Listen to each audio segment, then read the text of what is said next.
Hi friends, good morning. स्वागत है आपके अपने यूट्यूब चैनल में। और सुबह का टाइम है, ये तो सुबह बज रहे हैं 7। तो मैं थोड़ा सा जल्दी उठ गई हूँ और दिन है सैटरडे। तो इस सैटरडे का ब्लॉग है और जाएगा संडे को दोपहर में।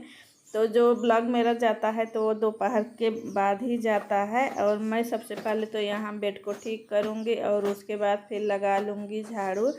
तो मैं थोड़ा जल्दी उठ गई थी क्योंकि वॉशिंग मशीन चलाना था और ज़्यादा कपड़े तो नहीं थे, बस थोड़े ही कपड़े थे, एक बार के लिए था।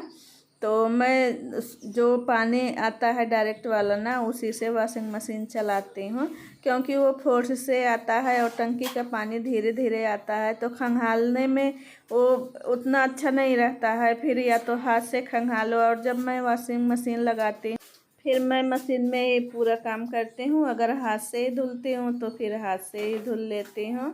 तो आज लाइट भी बहुत ज़्यादा परेशान की, सुबह से ही 5-6 बार जा चुकी है। और फिर मैं सोच रही थी कि ऐसा ना हो मशीन में ही फंसे रह जाएं कपड़े, ना हाथ से ही खंगाल के डालना पड़ेगा। इस वाली मशीन में तो इतना तो अच्छा है कि आप हाथ से भी निकाल के खंगाल सकते हैं अगर लाइट नहीं है तो। और वो जो ऑटोमेटिक वाली मशीन होती है ना, अगर लाइट चली गई तो आपके कपड़े तब तक फंसे रहेंगे जब तक कि लाइट नहीं आ जाएगी। तो आगे वाले रूम की मेरी झाड़ू लग गई है और फिर मैं इस साइड में आ गई। और इधर हॉल में ना जो तार बंधा है, तो छोटे छोटे जो कपड़े होते हैं ये लोग जैसे नहीं सूखे हैं तो अंदर ही डाल देते हैं। तो ये सारे सूखे हुए हैं तो इसको मैं हटा दूंगी क्योंकि सूखे हुए कपड़े रख देते हैं ना, और जब सूखा है तो फिर यहाँ पे लटका के क्यों रखना, मुझे ये नहीं अच्छा लगता है देखने में। अगर बारिश होती रहे तो चलो डाल देते हैं, लेकिन फिर भी ना मेरे हस्बैंड की आदत है, वो जो कपड़े पहने रहेंगे तो यहीं हॉल में ही उसको हैंगर में करके टंगा देते हैं।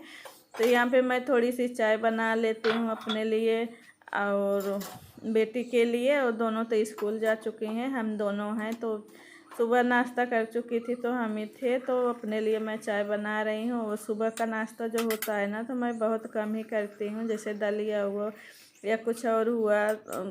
सब्जी रोटी थी तो मैं सब्जी रोटी नहीं खाती हूँ, तो मैं थोड़ी सी चाय पीऊँगी और उसके बाद फिर लगूँगी किचन में।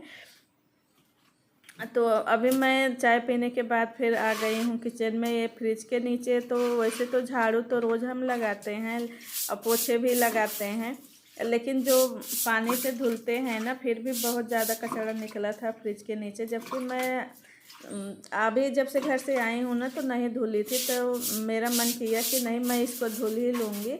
और इधर मैं वॉशिंग मशीन का जो पानी निकलता है ना उसको भी लगा दी थी, तो पता नहीं कैसे वो बीच से ही खुल गया पानी का, तो पूरा किचन में फैल गया। तो मैंने सोचा कि चलो जब पानी फैला ही है तो मैं इसको हाथों हाथ ना अब साफ़ ही कर देती हूँ। तो खूब ज़्यादा कचरा निकला है। और देखिए जब रोज़ झाड़ू लगाते हैं, रोज़ पोछा लगाते हैं, फिर भी कचरा पता नहीं कहाँ से आ गया। तो मैं जो फ्रिज का स्विच है ना उसको ऑफ कर दी थी, उसका वायर भी निकाल दी थी, प्लग जो होता है उसको निकाल दी थी। और फ्रिज का जो स्टैंड है ना वो भी गंदा हो गया था, तो उसको मैं अच्छे से ब्रश से रगड़ दूंगी और साफ़ हो जाएगा। और ये जो फ्रिज के नीचे थोड़े छोटे छोटे तार निकले रहते हैं ना, तो बहुत संभाल के करना पड़ता है। कभी तो जब साफ़ करते रहते हैं तो उंगलियां भी छिल जाती हैं। लेकिन आप जब भी फ्रिज का काम करिए ना तो लाइट का थोड़ा ध्यान से करिएगा, लाइट आप बंद करके ही करिएगा। जैसे हम पानी का काम कर रहे हैं तो फिर थोड़ा सा सावधानी तो बरतनी चाहिए अपने आप को। तो मैं साइड में भी जो नीचे का स्लैब क्या बोलते हैं, नीचे का जो रैक है तो उसको भी मैं साफ़ कर दूँगी। और वहाँ पे मैं नीचे जो बड़ी वाली टोकरी है जैसे कुकर कढ़ाई रखते हैं उसमें, तो उसको मैं निकाल के ऊपर रख दी हूँ, वहाँ पे भी मैं साफ़ कर दूँगी। एक ही साइड में साफ़ करूँगी, नीचे की साइड में। और मेरा किचन थोड़ा सा छोटा है ना, तो देखिए कैमरा लगाने का कहीं भी जगह नहीं रहता, ऐसे जुगाड़ करके लगाती हूँ कि ये नीचे का दिखता ही नहीं है। और मैं इधर दरवाजे की साइड से लगाऊँ ना तो नीचे अंधेरा अंधेरा दिखता है, बिल्कुल भी उजाला नहीं है, क्योंकि लाइट जो है साइड में लगी है और ऊपर में मुझे लगवाना है। मैं खुद तो पहुँचती नहीं हूँ, नहीं तो मैं थोड़े बहुत काम खुद से कर लेती हूँ। ऐसा नहीं है कि हम दूसरे के भरोसे ही रहें तभी काम हो, और जो चीज़ दूसरे के ऊपर रहता है ना वो तो होता ही नहीं है। मैं तो सच बताऊं, मेरे साथ ऐसा ही होता है कि जो मुझे खुद से काम करना रहता है ना तो मैं उसको कर लेती हूँ, फटाफट कर लेती हूँ। और जो दूसरे के भरोसे रहता है वो तो सालों साल बीत जाता, होता ही नहीं है। तो यहाँ पे जो आरओ का पानी निकालते हैं पीने वाला, इस बाल्टी में निकालती हूँ मैं, तो बाल्टी भी साफ कर दूँगी। और ये डब्बू में, इससे डब्बू से भी पानी निकालती हूँ। जो खाना बनाने के लिए मैं मटका भर के रखती हूँ डायरेक्ट वाला, तो मैं इसी डब्बू से ही निकालती हूँ। और वैसे लोटा गिलास से निकालते हैं ना तो देखिए उंगली तो उस पानी में जाएगी, तो इसलिए मैं शुरू से ही डब्बू लेके आई थी। छोटे छोटे बच्चे थे मेरे तो ऐसे निकाल लेते थे ना, तो देखिए पानी भी नहीं जूठा होता था। और बच्चों का हाथ है, कभी साफ रहता है कभी नहीं रहता। बच्चों का हाथ तो कहाँ साफ रहता है, जो छोटे छोटे बच्चे रहते हैं। तो मैं शुरू से ही इस डब्बू को लेके आई थी। तो और मैं कहीं भी खड़ी रहती हूँ ना तो थोड़ा दूर से ही पानी मिल जाता है, तो इसलिए मैं इसको रखती हूँ। तो इसको भी मैं साफ़ कर लूँगी। और बाल्टी वगैरह जो होती है ना तो बैठ के माजिए तभी साफ़ हो पाता है। और किचन में जो सिंक है ना वो थोड़ा सा, सिंक का जो नल है थोड़ा बाहर ही ज़्यादा निकला हुआ है, तो वहाँ पे ऐसे हम माज नहीं सकते ना। तो मटका माज से बनता है ना तो बाल्टी माज से बनती है।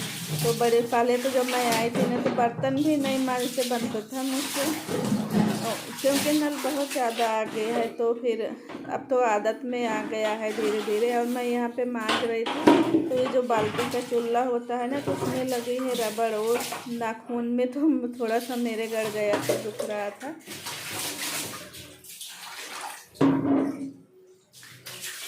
और आप लोग को मेरी वीडियो अच्छी लगती है तो प्लीज़ लाइक कर दिया करिए। और मेरे चैनल पे न्यू आते हैं तो प्लीज़ मेरे चैनल को सब्सक्राइब करके बेल आइकन को ज़रूर दबा दीजिएगा।